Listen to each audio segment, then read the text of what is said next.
اعوذ باللہ من الشیطان الرجیم بسم اللہ الرحمن الرحیم ربی ادخلنی مدخل صدق واخرجنی مخرج صدق وجل من لدنک سلطانا نصیرا اللہم صلی علی سیدنا محمد وعلی آلہ وصحابہ وازواجہ وبارک وسلم۔ السلام علیکم ورحمۃ اللہ۔ ہم اپنا جو دوسری سیریز تھی جس میں ہم مزاج رسول صلی اللہ علیہ وآلہ وسلم سے آشنائی کی کوشش کرتے ہوئے آگے بڑھ رہے تھے، اور ہم وہاں پہنچے تھے کہ رسول اللہ صلی اللہ علیہ وآلہ وسلم کی آمد کی کس طرح دنیا میں دھوم مچی۔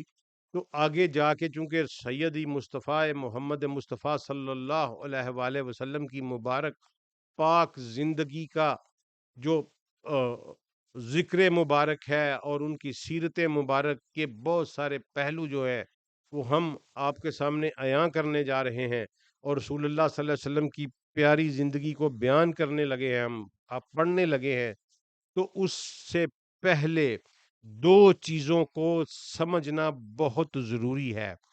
ایک یہ کہ آداب رسول صلی اللہ علیہ وآلہ وسلم کیا ہے، اور دوسرا کہ رسالت اور نبوت کیا ہے، جس کی حقیقت وہی ہے، یعنی کہ وہی کیا ہے۔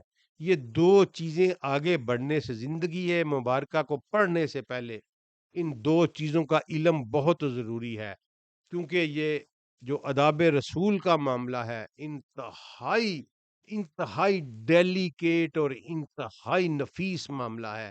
اس میں ذرا سی بھی لغزش یہ سمجھ لیں کہ ایک ایسا بال ہے جو تلوار سے بھی تیز ہے اور دو دھاری تلوار سے بھی زیادہ خطرناک ہے۔ اس میں ذرا سا بھی آپ کی کسی بھی انسان سے تھوڑا سا بھی لغزش ہو گئی، تو اگر اس نے معافی نہ مانگی، اس کو پتہ نہ چلا، تو اللہ نے کہا کہ میں تمہیں تباہ و برباد کر دوں گا۔ آداب رسول صلی اللہ علیہ وآلہ وسلم اور آداب محمد مصطفیٰ صلی اللہ علیہ وآلہ وسلم کے بارے میں خود محمد مصطفیٰ صلی اللہ علیہ وآلہ وسلم اتنے سینسٹیو نہیں ہیں، اللہ اس بارے میں بہت سینسٹیو ہے، بہت زیادہ سینسٹیو ہے۔ اور شرک کے بعد اگر کسی چیز کے بارے میں اللہ نے اپنے غم اور غصے کا اظہار کیا ہے تو وہ اپنے محبوب حضرت محمد مصطفیٰ صلی اللہ علیہ وآلہ وسلم کی بارگاہ اقدس میں گستاخی کا کیا ہے۔ رسول اللہ صلی اللہ علیہ وسلم کا پروٹوکول رسول اللہ نے خود مزین نہیں کیا، یہ اپنی بات ذہن میں رکھیے گا۔ رسول اللہ صلی اللہ علیہ وآلہ وسلم کا تمام پروٹوکول اللہ نے خود متعین کیا ہے۔ رسول اللہ صلی اللہ علیہ وآلہ وسلم کے مقام و مرتبے پر حد ادب کہ جو کیل نصب کیے ہیں، جو جو حدود بنائی ہیں، اللہ نے اس کو قرآن کا حصہ بنایا ہے تاکہ کسی بھی ایمبیگوٹی سے یہ پاک ہو جائے اور قیامت تک کے لیے محفوظ ہو جائے کہ میرے رسول کی محفل میں، میرے رسول کی زندگی کو بیان کرتے ہوئے، میرے رسول کا نام لیتے ہوئے، میرے رسول صلی اللہ علیہ وآلہ وسلم کی اتباع کرتے ہوئے تمہیں کن باتوں کا خیال رکھنا ہے۔ یہ قرآن کو حکم بنا کر یہ بات بتائی گئی کہ اللہ اس بارے میں سینسٹیو ہے، اور اللہ بات سننا بھی پسند نہیں کرتا۔ اس سے اپنے نبی کی بارگاہ میں کسی گستاخی کی، اپنے نبی رسول صلی اللہ علیہ وآلہ وسلم کی ذات اقدس کے بارے میں پروٹوکول کی کوئی ایک مائنر سی وائیولیشن بھی جو ہے وہ اللہ برداشت نہیں کرتا۔ اس لیے اللہ نے اس کو قرآن پاک کا حصہ بنایا۔ سورہ حجرات، ٹھیک ہے جی، پوری کی پوری اسی پہ نازل ہوئی۔ سورہ فتح میں رسول اللہ صلی اللہ علیہ وآلہ وسلم کا پروٹوکول اور آداب بارگاہ رسول خدا صلی اللہ علیہ وسلم بتائے گئے، سورہ محمد میں بتائے گئے، سورہ توبہ میں بتائے گئے۔ قرآن کا وہ پورشن جو آداب رسول صلی اللہ علیہ وآلہ وسلم سے ہے، ہم رسول اللہ صلی اللہ علیہ وآلہ وسلم کی زندگی کے واقعات کی طرف بڑھنے سے پہلے اس کو ضرور پڑھیں گے تاکہ ہماری نظروں میں یہ رہے کہ ہم نے اس بارگاہ اقدس میں، اس بارگاہ کریم میں، اس بارگاہ شاف محشر میں ہم نے کس ادب، کس احترام کے ساتھ ان کو پڑھنا ہے، اور کس طرح اپنے رسول مبارک صلی اللہ علیہ وآلہ وسلم کا ذکر مبارک کرنا ہے۔ تو اس حوالے سے پھر ہمارا قرآن بھی کور ہوگا۔ تو میں آپ کو سب سے پہلے اس پہ ایک دو یا تین لیکچرز بھی ہو سکتے ہیں صرف آداب رسول صلی اللہ علیہ وآلہ وسلم۔ تو یہ پھر میں آپ کو وہی بتاؤں گا، پھر ہم آگے سیرہ مبارک کا اگلا مرحلہ شروع کریں گے۔ تو یہ سورہ حجرات سے ہم شروع کرتے ہیں کہ آداب رسول اللہ نے کیسے متعین کیے ہیں۔ بسم اللہ الرحمن الرحیم۔ یا ایھا الذین آمنوا لا تقدموا بین یدی اللہ ورسولہ واتقوا اللہ ان اللہ سمیع علیم۔ اے لوگو جو ایمان لائے ہو، لا تقدموا بین یدی اللہ ورسولہ، اللہ اور رسول سے آگے قدم نہ بڑھاؤ۔ پہلا آداب، آغاز دیکھیں، اللہ نے کہا کہ اگر تم ایمان لے آئے ہو تو پھر تمہارے پر فرض ہے کہ اللہ اور اس کے رسول کے سامنے پہل نہ کرو، نہ کسی عمل میں پہل کرو، نہ کسی قول میں پہل کرو۔ اگر تم بارگاہ رسول میں ہو تو انتظار کرو کہ رسول کیا بولتے ہیں، بولنے کی جسارت نہ کرنا۔ اور اگر تمہیں کوئی حکم دیا گیا ہے تو جو حکم دیا گیا ہے صرف اس کی پیروی کرنا، آگے بڑھ کر کوئی اپنی اوور ایفیشنسی شو کرنے کی کوشش نہ کرنا، مبادا کہ تم سے غلطی ہو جائے۔ ٹھیک ہے جی۔ اور پھر اللہ کہتا ہے کہ آگے آئے گا کہ میں تمہارے ساتھ کروں گا کیا۔ تو یہاں اللہ نے کہا پہلی آیت میں پہلا کرینہ ادب، حد ادب اللہ نے لکیر کھینچ دی کہ اے لوگو اگر ایمان لے آئے ہو تو اللہ اور رسول سے آگے قدم نہیں بڑھانا، اور واتقوا اللہ، اللہ کا تقوی حاصل کرو۔ میں آپ کو متعدد دفعہ بتا چکا ہوں کہ عزت اور احترام کی وجہ سے اور تابع داری کے سپرٹ کے ساتھ جو خوف پیدا ہوتا ہے اس کو تقوی کہتے ہیں۔ تو رسول اللہ صلی اللہ علیہ وآلہ وسلم سے قدم آگے نہ بڑھانا تقوی کی گارنٹی ہے۔ اس آیت میں یہ بتا دیا گیا ہے کہ نہ بڑھو آگے اللہ اور اس کے رسول سے، واتقوا اللہ، اگر تم نہیں بڑھو گے تو تمہیں اللہ کا تقوی حاصل ہوگا۔ ان اللہ سمیع علیم، اللہ سننے والا بھی ہے اور ایک ایک چیز کو بھی جانتا ہے۔ سمیع کس کو کہتے ہیں؟ سمیع اس کو کہتے ہیں کہ ازل سے ابد تک پیدا ہونے والی معمولی سے معمولی آواز بھی جو ہے، معمولی سے معمولی، سب سے معمولی آواز بھی جس کی سماعتوں سے ٹکرائے اور وہاں محفوظ رہے، اس کو سمیع کہتے ہیں۔ ازل سے لے کر ابد تک اس کائنات میں پیدا ہونے والی کوئی آواز، آپ کو پتہ ہے کہ آواز کیا ہے؟ آواز ایک انرجی ہے، تو اس کی ویو لینگتھ ہیں۔ ہم ایک خاص ویو لینتھ سے کے بریکٹ میں کچھ ویو لینتھ کے نیچے ہم نہیں سن سکتے، کچھ کے اوپر ہم نہیں سن سکتے، لیکن جو کوئی بھی ساؤنڈ پیدا ہوگی ازل سے لے کر ابد تک جو پیدا ہوئی ہے اور جو پیدا ہوگی، جو وہ سنے اور پھر اس کی سماعتوں میں محفوظ بھی رہے، اس کو سمیع کہتے ہیں۔ اور کوئی اور اللہ کے علاوہ یہ ڈگری حاصل نہیں کر سکتا۔ علیم، ازل سے لے کر ابد تک کے تمام معاملات جس کی آنکھوں کے بالکل سامنے ہوں اسے علیم کہتے ہیں۔ کسی نے کہا کہ کسی داریے نے سوال کیا کہ کیا اللہ ماضی بدل سکتا ہے؟ تو پروفیسر احمد رفیق اختر استاد محترم نے جواب دیا کہ ہاں بدل سکتا ہے، اگر اللہ کی نظر میں کوئی ماضی ہو تو علیم اس کو کہتے ہیں جس کی نظر کے سامنے نہ ماضی ہوتا ہے، نہ حال ہوتا ہے، نہ مستقبل ہوتا ہے، سب کچھ اس کے سامنے ایسے پلیٹ کی طرح پڑا ہوتا ہے، ازل سے لے کر ابد تک کوئی ایسی چیز، کوئی ایسا وقوع، کچھ بھی جس کی نظر سے پوشیدہ نہ ہو، جس کے علم سے پوشیدہ نہ ہو، اس کو علیم کہتے ہیں۔ تو یہاں اللہ نے کہا کہ تم یہاں یہ بات ان اللہ سمیع علیم کیوں کہا اللہ نے؟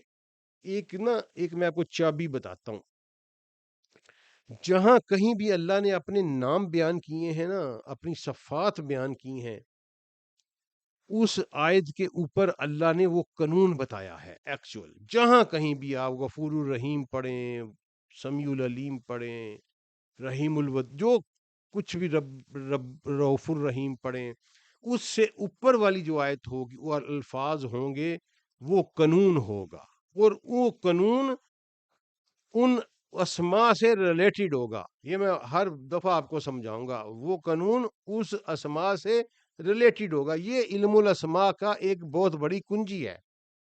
تو یہاں اللہ نے دو اپنے اسماء مبارکہ یوز کیے، سمیع اور علیم۔ کیوں؟ کہ اس سے اوپر جو قانون بیان ہو رہا ہے، اس کا تعلق ان دو صفات سے ہے کہ تم اپنے دلوں میں بھی اگر کوئی چھوٹا سا بھی گمان میرے رسول کے خلاف رکھو گے، تو یاد رکھنا کہ وہ میرے علم میں ہے۔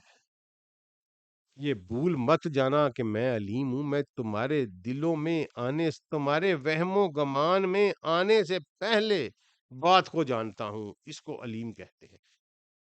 ایک صحابی، میں آپ کو مثال سناتا چلوں علیم کی اور سمیع کی، سمیع و علیم کی ایک خوبصورت مثال۔ ایک صحابی تھے، ان کے بیٹے نے ان کے شان میں گستاخی کی، انہوں نے کوئی پیسے لے لیے اپنے بیٹے، ان کے بیٹے نے پیسے رکھے ہوئے تھے، بیٹا بھی صحابی تھا، اس نے کوئی پیسے گھر میں رکھے ہوئے تھے، باپ نے بغیر پوچھے اس میں سے خرچ کر لیے۔ وہ بیٹا آیا، اس نے دیکھا کہ پیسے کم ہے، باپ نے کہا میں نے خرچ کر لیے، تو بیٹے نے کی بدتمیزی۔ اب وہ باپ تھے، ان کا دل بہت کڑا، اور انہوں نے بجائے اس کے بیٹے کے ساتھ منہ ماری کرنے کے، انہوں نے کہا کہ میں جناب رسول اللہ صلی اللہ علیہ وآلہ وسلم کی شان اقدس میں حاضر ہوتا ہوں اور وہاں اپنا مقدمہ بیان کرتا ہوں۔ تو وہ شکایت لے کے آ رہے تھے، اور رستے میں اپنے ذہن میں صرف شعر سوچتے ہوئے آ رہے تھے۔ عربی چونکہ بلا کے شاعر تھے، تو اپنے ذہن میں انہوں نے منہ سے کوئی لفظ ادا نہیں کیا، صرف اپنے ذہن میں کچھ اشعار سوچتے ہوئے آ رہے تھے کہ تم چھوٹے سے تھے، ہم نے تمہیں پالا، تم گندے تھے، ہم تمہیں صاف کرتے تھے، تم گیلا بستر کرتے تھے، ہم گیلے پہ سوتے تھے، تمہیں سوکھے پہ سلاتے تھے، تم بھوکے تھے ہوتے تھے، ہم اپنے پیٹ کاٹ کے تمہیں، یعنی لائک وائز اس طرح کی باتیں شعروں کے انداز میں صرف اپنے مائنڈ میں سوچتے ہوئے رسول اللہ صلی اللہ علیہ وآلہ وسلم کی طرف چلے آ رہے تھے۔ تو جو ہی وہ بارگاہ اقدس رسول صلی اللہ علیہ وآلہ وسلم میں پہنچے، تو آپ فرمایا کہ یا رسول اللہ، میرے بیٹے نے بڑی زیادتی کی ہے میرے ساتھ۔ تو جبریل نے رسول اللہ کو بتایا کہ یا رسول اللہ، آپ کے اللہ کہہ رہا ہے کہ اسے کہیں کہ وہ شعر سنائے جو یہ سوچتا ہوا آ رہا تھا۔ یہ ہے سمیع علیم۔ اللہ کو علم بھی ہو گیا، وہ الفاظ اس کی زبان سے ادا نہیں ہوئے۔ یہی بات صحابی نے کہی جب رسول اللہ نے فرمایا کہ باقی بات بعد میں کرنا، اللہ کہہ رہے ہیں کہ وہ شعر سناؤ جو تم سوچتے ہوئے آ رہے تھے۔ تو اس نے کہا یا رسول اللہ، میں صدق کے دل سے گواہی دیتا ہوں کہ آپ اللہ کے رسول ہیں۔ یہ بات تو میرے کانوں نے بھی وہ شعر نہیں سنے ابھی، کیونکہ میری زبان نے وہ ادا ہی نہیں کیے، تو آپ کی اللہ نے سن لیے۔ اسے کہتے ہیں سمیع۔ امید ہے کہ میں اپنی بات سمجھا پایا ہوں گا۔ تو اللہ نے کہا میں سمیع علیم ہوں، اس لیے خیال کرنا، میرے رسول اور میرے سے آگے قدم نہ بڑھانا، چاہے یہ قدم عمل میں ہو، چاہے یہ گفتگو میں ہو، میرے رسول سے آگے نہ بڑھنا۔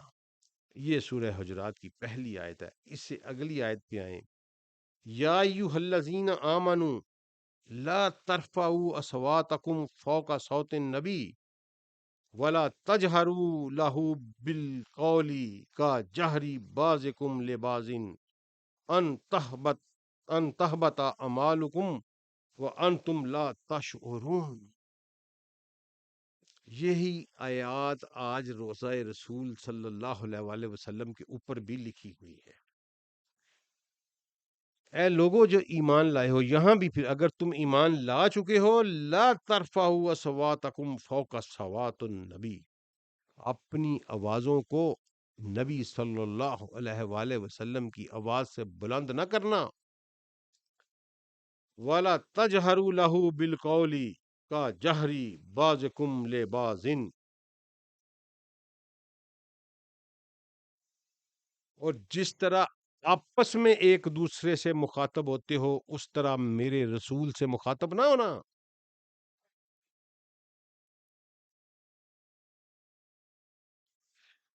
جس طرح آپس میں ایک دوسرے سے بے تکلفی سے بات کرتے ہو نا، اس طرح میرے رسول سے مخاطب نہ ہونا۔ ایسا نہ ہو ان تحبط اعمالکم، تمہارے اعمال غلط کر دیے جائیں، وانتم لا تشعرون، اور تم اس سے بے خبر رہو۔ یہ روایت میں لکھا ہوا ہے کہ قریب تھا کہ اس امت کے دو بہترین افراد تباہ و برباد ہو جاتے۔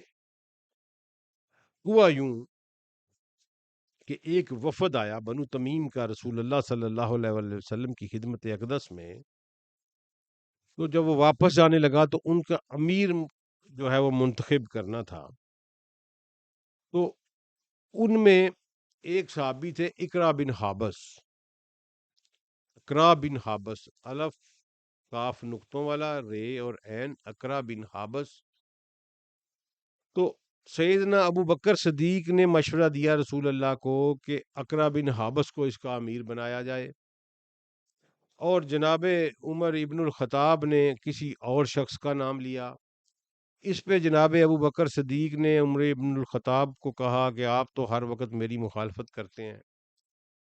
رسول اللہ صلی اللہ علیہ وسلم وہاں تشریف فرما تھے، رسول اللہ نے کوئی اپنا فیصلہ ابھی نہیں دیا تھا، تو یہ پہلے تو اس اصول کی خلاف ورزی ہو گئی جو اس سے پہلی آیت میں بیان کیا گیا ہے کہ اللہ اور اس کے رسول سے آگے نہ بڑھو، کیونکہ رسول اللہ نے ابھی کوئی فیصلہ نہیں دیا تھا، تو صحابہ اکرام رضوان اللہ علیہم اجمعین کو چاہیے تھا کہ وہ خاموش رہتے۔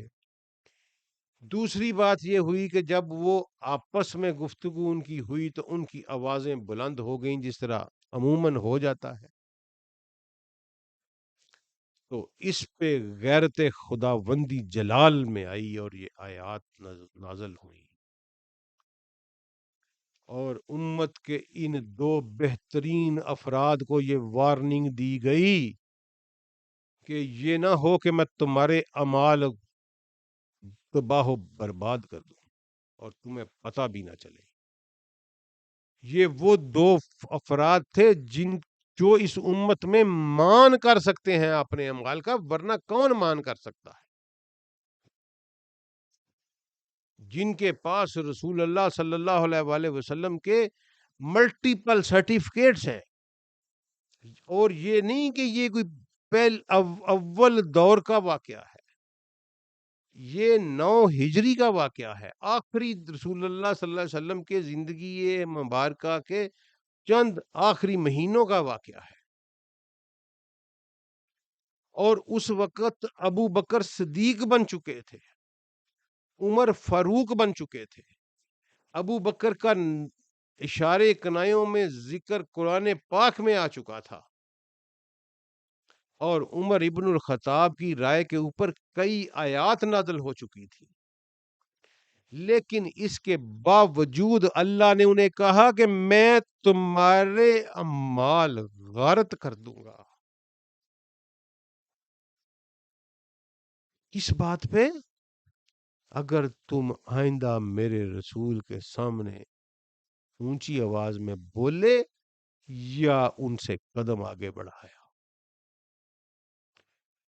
میرے دوستو، یہ پروٹوکول اللہ متعین کر رہا ہے، رسول نہیں متعین کر رہے اپنی ذات کے لیے، یہ اللہ متعین کر رہا ہے، یہ پروٹوکول اللہ متعین کر رہا ہے۔ اس لیے be cautious, be very careful. اور دوسری بات کہ ایسے مخاطب نہ کرو جس طرح تم آپس میں ایک دوسروں کو مخاطب کرتے ہو۔ کبھی بھی میرے رسول کو ایسے خطاب نہ کرنا، کبھی یہ گمان بھی ذہن میں نہ لانا کہ تمہارا بڑا تعلق ہے اور تم ان سے بے تکلف ہو سکتے ہو، ناٹ ایٹ آل۔ یہ حد ادب نافذ کی میرے اللہ نے، اور اس کو لکھوایا پھر روزہ رسول کے ٹاپ کے اوپر۔ میں نے متعدد دفعہ اپنی آنکھوں سے دیکھا ہے کہ باب السلام سے انٹر ہو کر جب ہم سلام کر کے باب البکی سے باہر نکلتے ہیں، لاکھوں کا مجمع ہوتا ہے اور پن ڈراپ سائلنس ہوتا ہے۔ روزہ رسول کے سامنے لوگوں کا اونچی آواز میں رونا بھی حد ادب ہے۔ وہاں رویا بھی ہونٹ چبا کے جایا جاتا ہے۔ آپ کی سسکیوں کی آواز بھی آپ کے اندر ہی مر جائے۔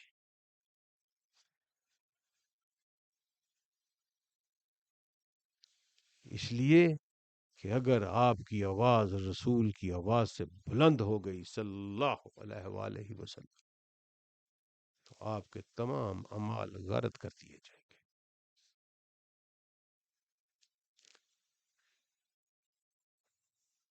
یہ اس آیت کا شان نزول ہے، لیکن پھر اللہ نے اس کو ایک قانون کی صورت میں قرآن میں نافذ کر دیا۔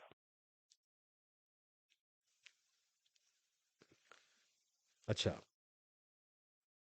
اس کے بعد یہ ہوا، ان آیات کے بعد پھر دو واقعات ہمیں اور ملتے ہیں۔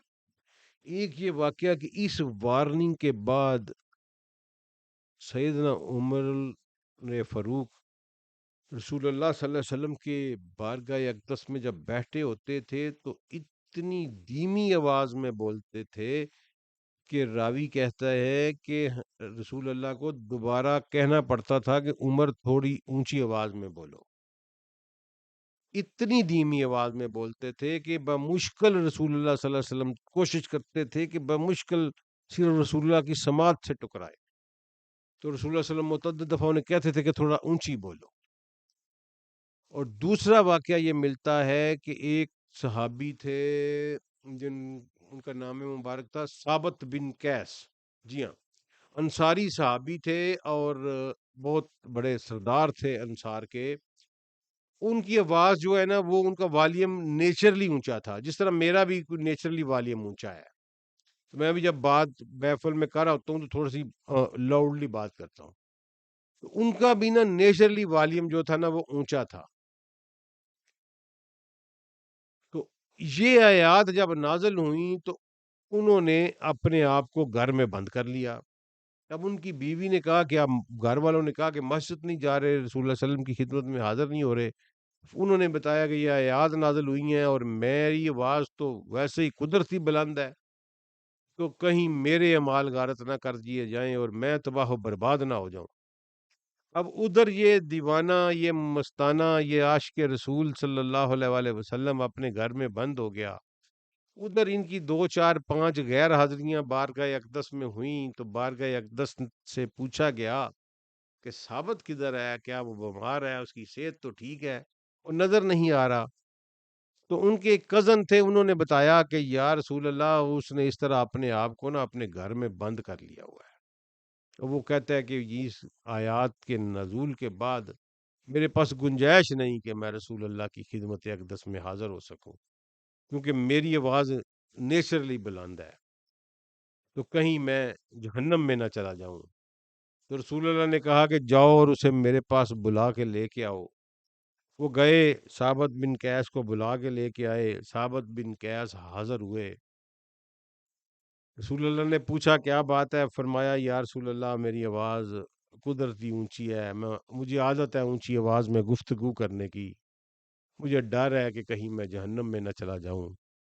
تو رسول اللہ نے فرمایا کہ ثابت تم آیا کرو اور تم جنت میں جاؤ گے۔ یعنی ثابت کو اس حد ادب کو ملحوظ خاطر رکھنے کی وجہ سے محبوب خدا صلی اللہ علیہ وآلہ وسلم نے جنت کی بشارت دی، اور یہ بھی بتایا کہ یہ استثناء جو ہے یہ حاصل ہے جن کی آواز نیچرلی اونچی ہے، جو حد ادب کراس کریں اونچی آواز میں، یہ وعید ان کے لیے ہے۔ تو یہ دو واقعات اس آیات کے حوالے سے ملتے ہیں کہ اور دیکھیں انعام کتنا بڑا ملا کہ اس حد ادب کو ملحوظ خاطر رکھنے کی وجہ سے جناب ثابت بن قیس کو جنت کی بشارت مل گئی۔ اچھا جی، آگے چلیں جی۔ آگے اللہ نے پھر وہی بات کہ جو اس اس حد ادب کو ملحوظ خاطر رکھیں گے میں کیا کروں گا۔ ان الذین یغضون اصواتهم عند رسول اللہ اولئک الذین امتحانا امتحان اللہ قلوبہم للتقوی لہم مغفرۃ واجر عظیم۔ وہ لوگ جو اپنی آواز پست رکھتے ہیں اور رکھیں گے رسول اللہ صلی اللہ علیہ وآلہ وسلم کے حضور کے سامنے، یہ وہ لوگ ہیں جن کے دلوں کا امتحان اللہ نے تقوی کی حیثیت سے لے لیا ہے۔ یعنی اس کا آیت کا مطلب ہے کہ جو لوگ اپنی آواز رسول اللہ کے سامنے پست رکھتے ہیں، دراصل ان کے جو قلوب ہیں، ان کے جو مائنڈز ہیں، وہ تقوی کے پیپر میں اللہ کے نزدیک پاس ہو چکے ہیں، تقوی کے امتحان میں پاس ہو چکے ہیں، اور اب ان کے لیے ہے کیا؟ لہم، ان کے لیے مغفراتن، غفر ہے، وہ اجر عظیم، اور بہت بڑا اجر ہے۔ یہ انسینٹو پہلے وعید دی اللہ نے، پھر انسینٹو دیا۔ اب دیکھیں یہ کچھ بھی نہیں ہے، یعنی لہم مغفرۃ و اجر عظیم، اجر عظیم کیا ہے؟ کس وجہ سے؟ کہ اس بندے نے یہ خیال کیا کہ میں بارگاہ نبوی میں حاضر ہو رہا ہوں، میری آواز میرے رسول کی آواز سے بلند نہ ہو جائے۔ اب دیکھیں ہمارے لیے، اور جو ہم بعد میں آنے والے لوگ ہیں، ہمارے لیے اور بھی زیادہ سینسٹیوٹی ہو گئی ہے کہ جب ہم بارگاہ رسالت کریم صلی اللہ علیہ وآلہ وسلم میں حاضر ہوں اور اس روضہ حجرہ مبارک کے قریب جائیں، تو چونکہ ہمیں تو یہ نہیں پتا، ہم نے فزیکلی اس آواز مبارک کو نہیں سنا ہوا، لاکھوں کروڑوں درود و سلام میرے نبی کی آواز مبارک پر، ہم نے تو وہ آواز نہیں سنی ہوئی، ہمیں اس کی پچ اور فریکوینسی کا بھی نہیں پتا، تو ہمارے لیے یہ بہت بڑا ٹیسٹ ہے، بہت حد ادب ہے۔